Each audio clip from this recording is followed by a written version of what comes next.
Hello बच्चों, good evening. मैं Sanjay sir, mathematics point दुर्लभपुर में आपका स्वागत है। आज हम लोग को सीखना है बारंबारता से।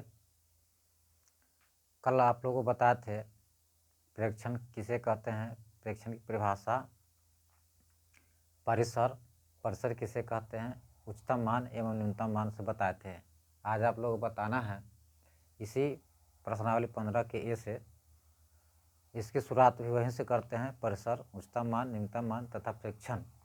पहला क्वेश्चन इसमें है, किसी प्रेक्षण में उसके महत्तम एवं न्यूनतम मान के अंतर को क्या कहते हैं। तो कल बताए थे कि परिसर का फॉर्मूला होता है परिसर बराबर उच्चतम मान घटे न्यूनतम मान। तो इसमें क्वेश्चन यह बताया गया कि उच्चतम मान घटे न्यूनतम मान बराबर क्या होता है। तो परिसर होता है उच्चतम मान घटे निम्नतम मान, निम्नतम मान बराबर होता है परिसर। कल बताए थे परिसर। तो इसमें कौन सही है? एक में लिखता है परिसर, दो में लिखता है बारंबारता, तीन में महत्तम मान, चौथा में है न्यूनतम मान। तो परिसर ही है, एक नंबर सही होगा। आंसर इसका होगा एक नंबर, मतलब परिसर कहलाएगा। एक में क्या लिखा है? परिसर लिखा हुआ है, परिसर। तो परिसर ही सही हुआ आंसर। न्यूनतम मान, निम्नतम मान भी लिख सकते हैं, न्यूनतम मान, ठीक है। दूसरा है क्वेश्चन नंबर, दूसरा में सवाल है, यदि किसी प्रेक्षण में उसके महत्तम मान एवं न्यूनतम मान 18 एवं 10 हो तो उसे प्रेक्षण का परिसर ज्ञात करें। तो महत्तम मान 18 दिया हुआ है और न्यूनतम मान 10 दिया हुआ है, तो घटा देंगे तो परिसर से कितना हो गया? 8 आंसर होगा। 3 में क्वेश्चन पूछ रहा है, क्वेश्चन नंबर 3, किसी प्रेक्षण के उच्चतम मान, न्यूनतम मान एवं परिसर में निम्नलिखित में कौन सा संबंध हो सकता है। तो वही परिसर बराबर फॉर्मूला होता है उच्चतम मान घटे न्यूनतम मान। जहाँ पे ये लिखा होगा वो सही होगा। तो ये 3 नंबर में लिखा हुआ है परिसर बराबर उच्चतम मान घटे न्यूनतम मान, ये सही होगा। एक में लिखा हुआ है उच्चतम मान जोड़ न्यूनतम मान बराबर परिसर, 2 में परिसर प्लस उच्चतम मान बराबर न्यूनतम मान, और 3 में है परिसर बराबर उच्चतम मान घटे न्यूनतम मान। तो यही सही हुआ। और चौथा है परिसर बराबर उच्चतम मान बटे में न्यूनतम मान। तो गलत है, चौथा सही होगा। इसमें आपको चौथा लिख दीजिए, वही लिखाएगा परिसर बराबर। चौथा में लिखना जरूरी नहीं है, लेकिन लिख सकते हैं परिसर बराबर उच्चतम मान घटे निम्नतम मान, न्यूनतम मान, न्यूनतम मान। चौथा क्वेश्चन नंबर चौथा में है, यदि किसी प्रेक्षण में प्रेक्षण का परिसर दिया हुआ है, यदि किसी प्रेक्षण में परिसर का मान परिसर दिया हुआ, परिसर दिया हुआ है 20.9 और उच्चतम मान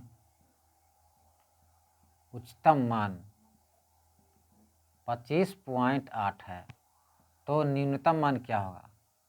न्यूनतम मान। तो न्यूनतम मान का फॉर्मूला क्या हो जाएगा कि आप उच्चतम मान है उसमें से परिसर घटा दीजिए। न्यूनतम मान बराबर उच्चतम मान घटे परिसर हो जाएगा। तो उच्चतम मान है 25.8, उसमें से घटा दीजिए 20.9। तो यहाँ 18 में से 9 गया 9, यहाँ हो जाएगा 0, 4.9 हो गया। ये आपका हो गया न्यूनतम मान निकालने के लिए कहा, न्यूनतम मान हो गया। 5 में क्वेश्चन नंबर 5 में है, 5 में, यदि किसी प्रेक्षण में परिसर 20 है और प्रेक्षण का अंतर 2 है, परिसर 2 है, परिसर 20 है, परिसर 20 है और न्यूनतम मान 2 है, तो महत्तम मान क्या होगा? महत्तम मान बराबर क्या होता है? महत्तम मान बराबर परिसर घटाओ परिसर प्लस न्यूनतम मान, परिसर प्लस न्यूनतम मान, परिसर प्लस न्यूनतम मान, परिसर प्लस न्यूनतम मान, न्यूनतम मान इसमें होगा न्यूनतम मान। तो परिसर दिया हुआ 20 घटाओ प्लस न्यूनतम मान 2, दोनों जोड़ दीजिए तो 22, ये हो गया। महत्तम मान बराबर परिसर प्लस न्यूनतम मान हो गया, ये हो गया आंसर। क्वेश्चन नंबर 6 में है, कि आंकड़ा दिया 27, 35, 19, 16, 26, 23 के परिसर क्या होंगे। यहाँ पर आंकड़ा दिया हुआ है, आंकड़े में दिया हुआ है 27, 35, 19, 16, 26, 33 का परिसर क्या होगा, ये पूछ रहा है। इसे परिसर पूछ रहा है, 23 है। तो सबसे उच्चतम मान कौन है, सबसे बड़ा कौन है इसमें, सबसे बड़ा देखना है तो 35 हो गया। 27, 35, 19, 16, 26, 23, तो सबसे बड़ा 35 और सबसे छोटा इसमें कौन होगा, 16। इसको घटा दीजिए, परिसर ज्ञात हो जाएगा। 35 घटाओ 16 बराबर 15 में से 6 गया 9, आई बचा 2 में से गया 1, 19 हुआ आंसर। इसका परिसर हो गया आंसर, 19 हो गया आंसर। फिर क्वेश्चन नंबर 7, क्वेश्चन नंबर 7 है आंकड़े। इसमें भी आंकड़े दिया हुआ है 57, 46, 35, 29, 46, 31, 59, 60, 45, 52 में परिसर कौन होगा। तो परिसर इसमें कौन होगा, इसमें सबसे बड़ा देखने में पता चल रहा है कि 60 सबसे बड़ा है और 19, 29 सबसे छोटा है। इसको घटा दीजिए, 10 में से 9 गया 1, 5 में से 2 गया 3, इसका आंसर हो गया 31। 7 number question number 8, question number 8 में सवाल है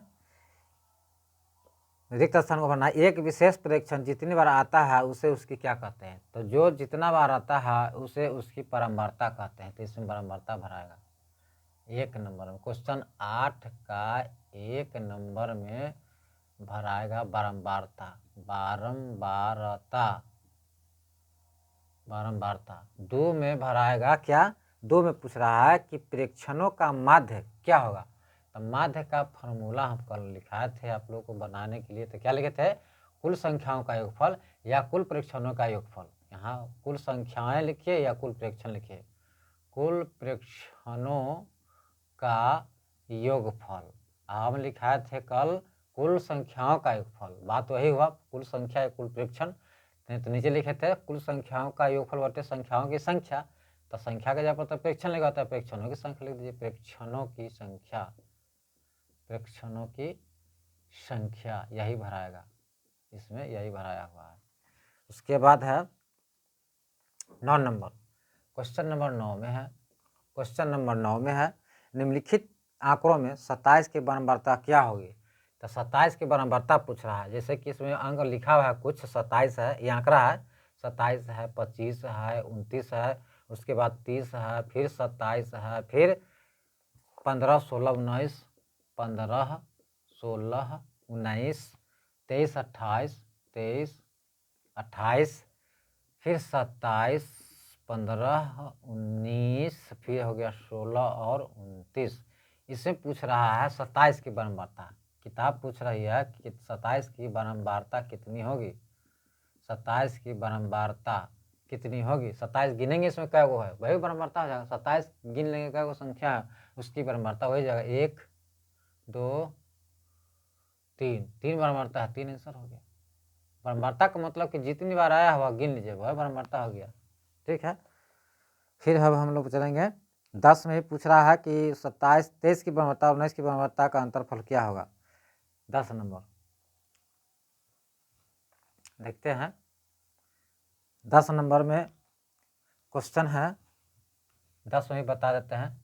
10 में भी संख्या दिया हुआ है 19, 21, 23, 35, 37, उसके बाद 15, 27, 15, 27, 39, 23, 27, उसके बाद हो गया 35, 19, 35 थोड़ा डबल ठीक से, 19, 23, 19, 38, 40, 42, ये इतना नंबर है। इसमें पूछ रहा है 23 और 19 की बारंबारता का अंतर, बारंबारता का अंतर बाल लिख के सुना देगा तो बारंबारता हो गया। 23 के मतलब 23 के गिनते 1, 2, 3, तो 3 हुआ। अच्छा 19 के बारंबारता 1, 2, 3, 3 को है, ये भी 3 हुआ। तो इसका भी 3 गो और इसका भी 3 गो बना, दोनों को घटाने पर कितना रहा, 0 आंसर, यही आंसर हुआ। ठीक है, ओके, धन्यवाद। वीडियो को खूब देखिए, बढ़िया से शुरू से अंत तक समझिए, सब समझ में आएगा।